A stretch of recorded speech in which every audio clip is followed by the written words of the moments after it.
I'm here tonight to blow the lid off it, to be the whistleblower. I'm sick and tired of the secrets and the lies. It is the secret symbol of the Illuminati, and you're a part of it, and it is the all-mocking tongue.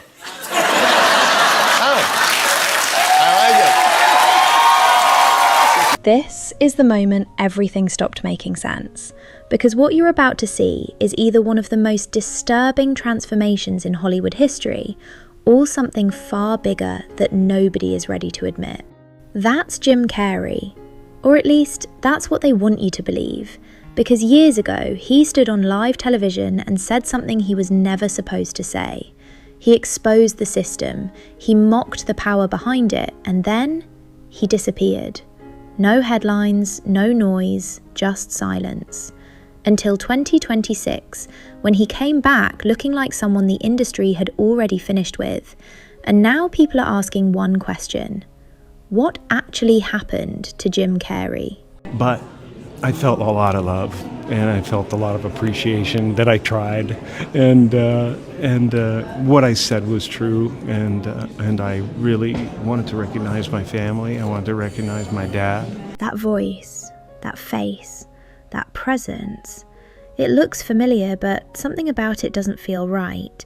Because this is supposed to be the same man who once stood in front of the world and called out the most powerful names in Hollywood without hesitation. The same man who didn't play the game, who didn't stay quiet. So how does someone like that come back looking like this? And here's where it gets even more unsettling, because Katt Williams noticed something most people missed, and he wasn't the only one.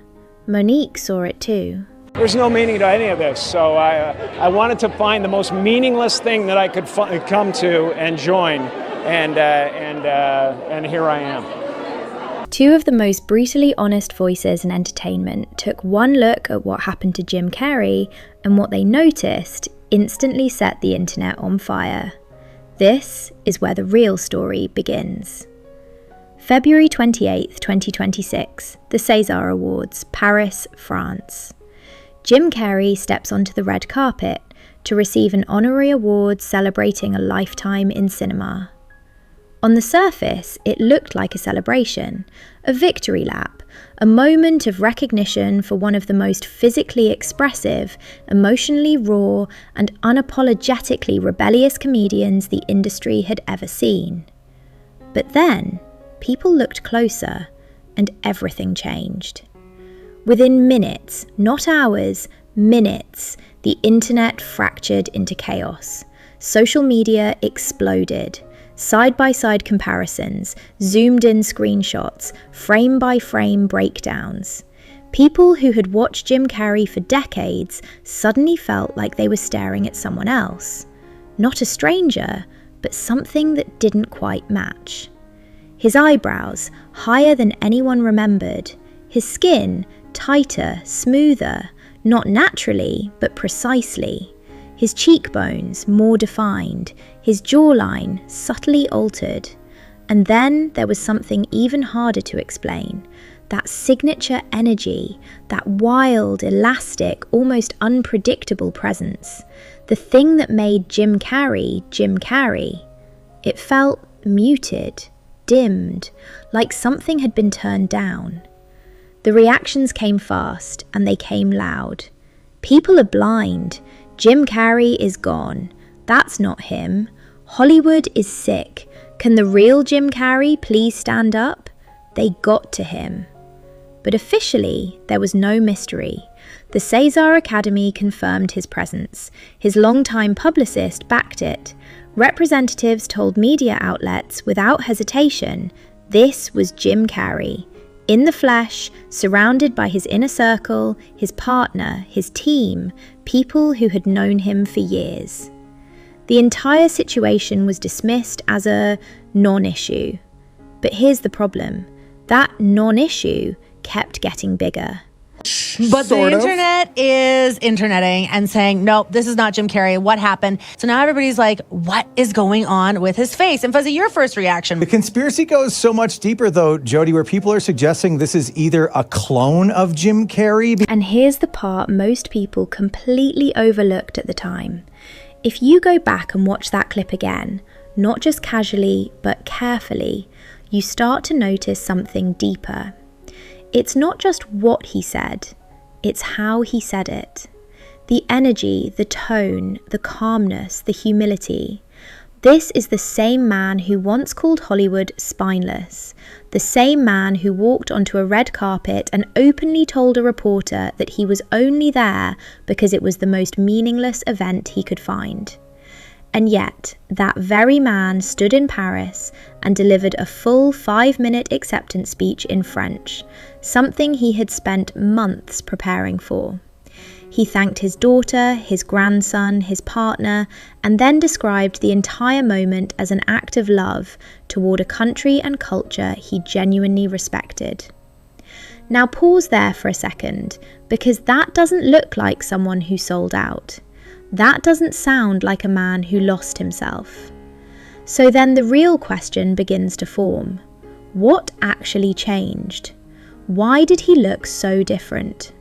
That is the exact question Katt Williams and Monique started digging into, and what they found goes far beyond anything surface level. But before you understand that, you need to understand who they are. These are not people who speak for attention.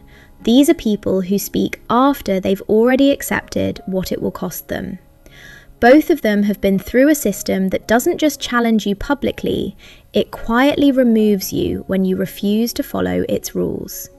They've faced backlash, lost opportunities, and paid real prices for standing their ground, all because they chose to say things openly that most people in the industry only whisper behind closed doors. So when both of them, independently, start pointing at the same situation, the same person, and the same pattern, that's not something you ignore. Because what they were highlighting about Jim Carrey was never just about his face, it was about the timeline. And in a story like this, the timeline is everything. Go back to 2014, when Jim Carrey, at the height of his influence, walked onto Jimmy Kimmel Live and, instead of promoting a movie or making the audience laugh, he stood there in front of a live crowd with cameras rolling and said something no one at his level was ever supposed to say out loud. No, I Was that didn't an get dressed accident? up. I didn't get dressed up. Who did? There is no me. There's no you. No. We're not here. This is a dream. Now here's the detail almost everyone missed back then, the one that Katt Williams has repeatedly emphasised whenever he breaks down how Hollywood actually operates. According to multiple accounts from people who were physically present in the studio that night, the audience didn't laugh, not even a little. What they describe instead is something far more telling, a heavy silence, a visible discomfort, the kind of stillness that fills a room when someone says something that feels both true and dangerous at the same time. And yet, when that moment aired on television, there was laughter. Not natural laughter, but something layered in afterward, added during post-production to reshape the moment, to turn what sounded like a serious statement into something that felt like a joke. Comedy used as a shield. And that, as both Monique and Katt Williams have pointed out, is one of the oldest tricks in the industry, because they've lived it. Monique in particular has spoken openly about what happens when entertainers, especially black performers, refuse to follow the unspoken rules, when they say no to favours, reject compromises, and refuse to participate in the systems that keep everything running behind the scenes. She has described in detail how that one decision can quietly shut every door, how blacklisting doesn't always happen loudly, it happens systematically, until the person who once had access to everything suddenly has access to nothing. And when she looked at Jim Carrey's situation, what stood out wasn't just his appearance, it was his position. He was one of the very few A-list actors, at the absolute peak of his influence, saying the same uncomfortable things that she, Katt Williams and Dave Chappelle had been saying for years, but from a level of power that made it impossible to ignore. He wasn't just criticising the system, he was exposing it while standing at the very top of it. And then, the opportunities slowed down. The spotlight faded. The offers stopped coming the same way. Now, around the same time, Mel Gibson looked at the footage from Paris and offered a completely different perspective, one that cut through the noise. While the internet was busy debating clones and hyper-realistic masks, Gibson didn't see a conspiracy, he saw a pattern. A system he had experienced himself. One where studios and producers use a simple equation: comply and stay relevant, or resist and disappear. Change your image, change your future. And he described it not just as physical transformation, but something deeper, something that affects identity itself, where the artists slowly become something shaped more by the industry than by who they originally were. But this is where Katt Williams takes it even further, because he doesn't describe it as pressure, he describes it as a transaction, and that distinction matters. Pressure suggests circumstance. A transaction suggests intention.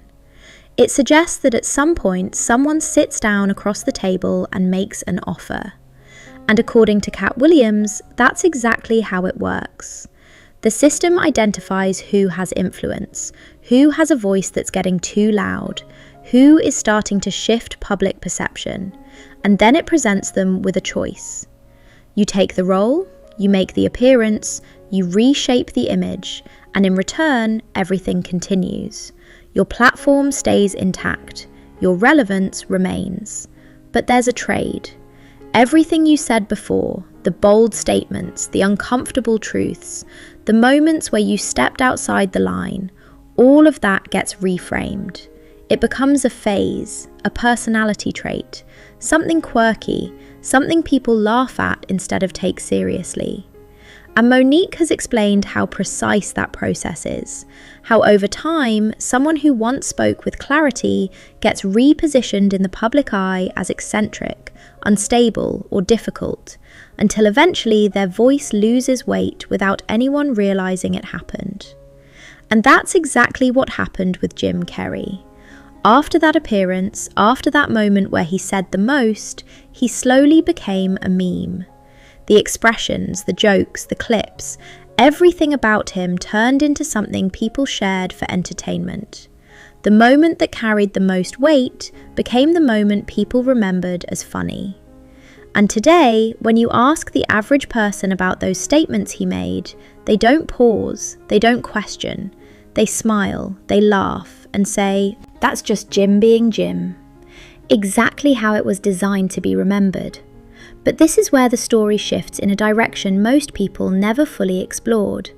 Because while the internet was busy chasing clone theories and surface-level explanations, there was something else sitting in plain sight, something Jim Carrey himself had already admitted, in his own way.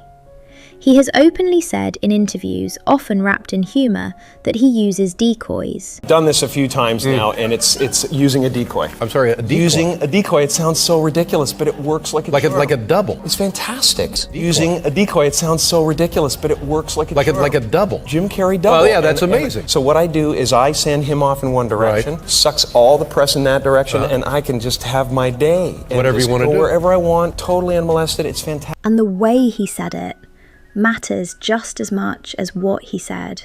He didn't present it seriously. He said it laughing, fully in character, almost like it was just another joke. But that's exactly where Jim Carrey's genius lies. He has always had this unique ability to tell you something real and then wrap it in just enough performance that you're left unsure whether you just heard the truth or watched an act. And this isn't new behaviour. This is the same man who, during the filming of Man on the Moon, became so deeply immersed in portraying Andy Kaufman that he genuinely believed at times that Kaufman himself had taken control of his body. He's spoken about feeling detached from identity, like he was floating, disconnected from any fixed sense of self. In interviews, he has looked directly at reporters and calmly said things that most people wouldn't even dare to think. That there is no him, no you. That everything we experience is just a constructed illusion.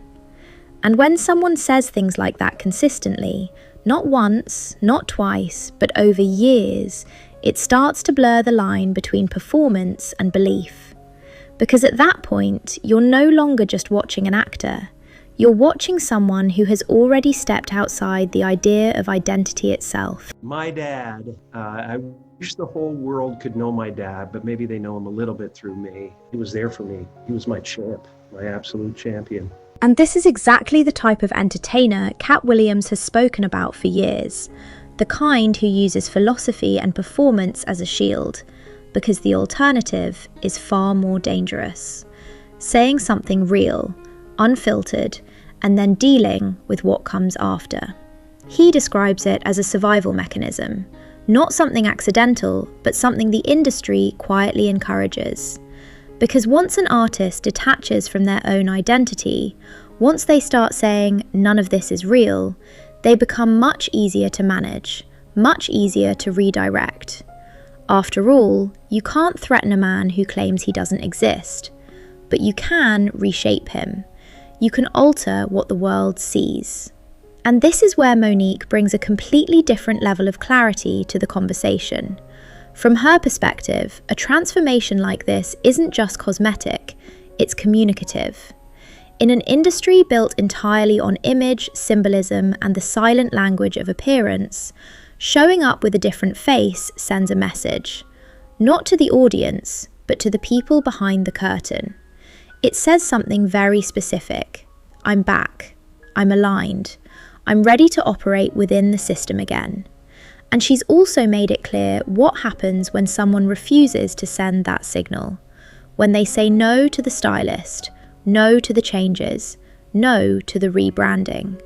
The result isn't dramatic, it's quiet. Calls stop coming. Opportunities disappear. Doors close without explanation. People who once stood beside you slowly fade away. And when you look at Jim Carrey's transformation through that lens, it stops being about vanity and starts looking a lot more like survival. A man who once had the freedom, the power, and the platform to say anything he wanted, eventually reaching a point where that freedom came with a cost, and a decision had to be made. A decision that wasn't subtle, wasn't temporary, but something permanent, something visible to everyone watching. But even if you set all of that aside, even if you completely ignore the systemic angle that Katt Williams and Monique are pointing toward, there's still another layer to this story that most people haven't fully processed. And that's the idea of the mask. Because on March 2nd, 2026, a special effects artist named Alexis Stone posted on Instagram claiming that what the world saw on that red carpet in Paris wasn't actually Jim Carrey at all. According to him, it was him, wearing an ultra-realistic prosthetic mask designed to replicate Jim Carrey down to the smallest detail. He even shared what looked like visual proof, and within hours, the post went viral. But then things took another turn. AI analysis tools flagged those images as highly manipulated, estimating a 97% probability that they had been digitally altered. Which leaves you with a situation that's almost impossible to pin down. Either Alexis Stone fabricated the entire claim, essentially creating a fake story about being a fake Jim Carrey, or there's something else happening here that hasn't been fully understood yet. And what makes this more than just internet noise is something most people don't even realise. Jim Carrey himself has openly talked about working with professionals connected to intelligence-level disguise training. Not speculation, his own words. And came up with a brilliant idea, which was to hire a gentleman who is trained to teach CIA operatives how to endure torture. And so that's how I got through the Grinch. According to him, it was him, wearing an ultra-realistic prosthetic mask designed to replicate Jim Carrey down to the smallest detail. He even shared what looked like visual proof, and within hours the post went viral. But then things took another turn. AI analysis tools flagged those images as highly manipulated, estimating a 97% probability that they had been digitally altered. Which leaves you with a situation that's almost impossible to pin down. Either Alexis Stone fabricated the entire claim, essentially creating a fake story about being a fake Jim Carrey, or there's something else happening here that hasn't been fully understood yet. And what makes this more than just internet noise is something most people don't even realise. Jim Carrey himself has openly talked about working with professionals connected to intelligence-level disguise training. Not speculation, his own words. We made a second one that turned me into a younger, prettier woman. I loved this mask. So we went to the White House, we went in the Oval Office. So I showed him some photographs of disguises we had done for him when he was chief of disguise. I said, you might remember these. He did. I said, so I'm here to show you the next level. He said, so show me. I said, well, I'm wearing it and I'll take it off and show it to you. And he said, no, don't take it off. And he got up, he came out, walked, and he looked, he went behind me, he's checking it out. He went back, he sat down, and he said, take it off. So I just peeled off my face. Bush really liked it. Bush was smiling. 10 years later, I got a copy of a photograph that they had airbrushed the mask out. And this is the only photograph I ever got. So I'm sitting in front of the president's desk with my hand in the air, holding the mask, showing it to him. And they airbrushed it out. They airbrushed the mask out. Yeah, it was classified. And this is a point Katt Williams has returned to again and again, one of his most consistent ideas, that once you begin to understand how deception is structured at the highest levels of power, both in government and in entertainment, you stop dismissing everything as conspiracy, and you start asking better questions. Because at this stage, the question isn't whether something like a hyper-realistic mask is possible. We already know it is. The question isn't whether Jim Carrey has worked with individuals connected to that world. He has openly said that he has. The real question is why? What would the motivation be? And that's where Monique brings everything into focus. Because at the centre of everything both she and Katt Williams have been pointing toward, there's a pattern that most people haven't fully connected. Jim Carrey wasn't just another celebrity making noise. He was one of the loudest voices in Hollywood, criticising the system from inside the system itself. He openly referenced hidden power structures on national television, mocked the entire award culture to its face, described Hollywood as spineless, and walked red carpets while openly calling the entire spectacle meaningless.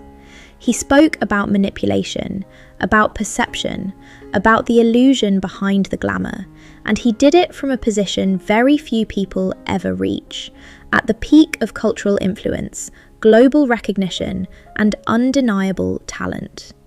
And then, he disappeared from that conversation. The years passed, the projects slowed down, the public appearances became rare, and when he finally reappeared, standing in Paris accepting a Lifetime Achievement Award, something about the moment felt different. Not just visually, but symbolically. Almost like the process had reached its conclusion. Because according to Monique's perspective, Hollywood doesn't silence people through force. It does it through inclusion. It brings them back in. It offers recognition, access, validation. It hands them the award. And in return, something shifts, not just the image, but the story itself. The man who once challenged the system becomes the man celebrated by it. The warning gets softened. The message gets reframed. I wanted to find the most meaningless thing that I could come to and join, and here I am. What once felt serious becomes something people remember as eccentric or even humorous. And this is where Katt Williams makes a point that cuts deeper than anything else in this entire discussion. The most dangerous thing Jim Carrey ever did wasn't any single statement. It wasn't the interviews. It wasn't the red carpet moments. It was the effect he had on people. He made ordinary individuals feel like they were allowed to question what they were seeing, and influence like that doesn't go unchecked. Now think about that moment in Paris again. Someone calls out to him, questions whether he's even himself, and instead of reacting the way the old Jim Carrey would have, instead of turning, responding, leaning into the moment with unmistakable expression, he simply smiles and keeps walking. That small reaction, or lack of reaction, says more than it appears to on the surface, because depending on how you look at it, it can mean two very different things. From Monique's perspective, it looks like someone who has been carefully guided on how to respond, someone who understands exactly what not to do. From Katt Williams's perspective, it looks like someone who knows the camera is always watching and that one wrong move can carry consequences far beyond that moment. And to be clear, neither of them are claiming something extreme like replacement or disappearance. What they're pointing to is something far more subtle and far more uncomfortable: change. And not just change that happens naturally, but change that happens within a system, influenced, shaped, directed. And when you zoom out from Jim Carrey entirely, the conversation becomes even bigger. Because we're now living in a time where the tools used to shape reality have evolved faster than our ability to detect them. Early deepfakes were easy to spot, but that's no longer the case. The technology improves constantly, becoming more convincing with every iteration. Stories have already shown that a significant percentage of people have been misled by AI-generated content, believed something that wasn't real, or shared information that later turned out to be false.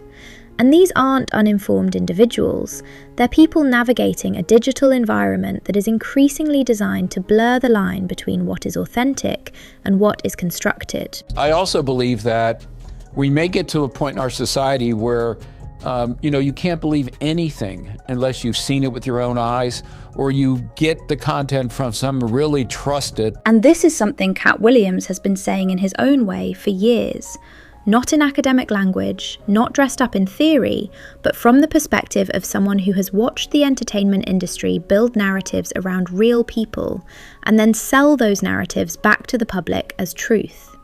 He describes public perception as a product, something that gets constructed, packaged, distributed, and consumed just like anything else. And once you understand that, you realize something even more important. The people who control the packaging control the story. The moment Jim Carrey's face appeared different, it stopped being just a face and became a narrative. And what Katt Williams noticed, and what Monique reinforced, is that the narrative that followed wasn't written by Jim Carrey himself. It was built around him. You had surgeons online breaking down his appearance frame by frame with clinical precision. AI tools analysing posts like the one from Alexis Stone and labelling them as manipulated. Official representatives issuing carefully worded statements that confirmed his presence but avoided the deeper questions. Publicists staying precise but distant. And then the rest. The comments, the memes, the debates, the endless speculation. All of it together created a very specific kind of noise.